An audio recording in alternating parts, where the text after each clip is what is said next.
Karera kan mga damulag, maugmang pigpartisiparan kan 5 mga paraoma sa Barangay Santo Domingo, Bula, Camarines Sur, daraan sa indang mga ataman. Pagbisto sa damulag ko mo importanteng parte kan pag-uuma, laom na maiharas sa paagi kan aktibidad.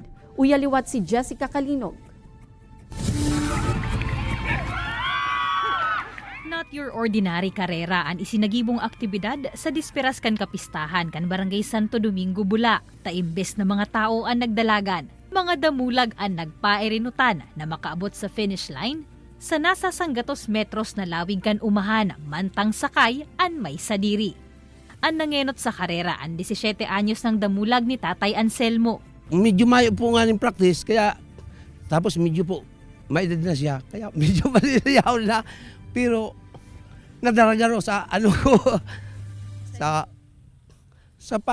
kuyan ko itong papakol ko talaga para pumaspas siya. Alagad pagklaro man ni Tatay Anselmo, di man nakulugan o naagrabyado an sa iyang partner sa pag-uma na damulag.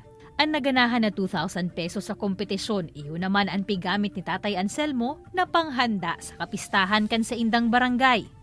Apwera ki Tatay Anselmo, apat na iba pang mga paraoma ang nagbali sa karera, kaibanan an sa indang mga damulag na nakagana man intig 500 hasta 1,500 pesos kada saro.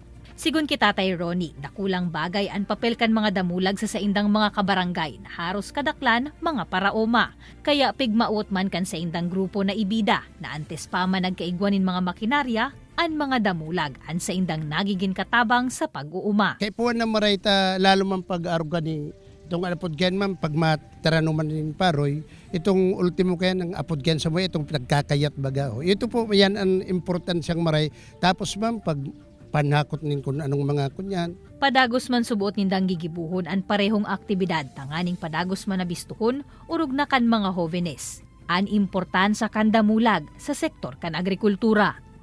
Kaibanan si Gerald Gandia, Jessica Kalinog, Balitang Bicolandia.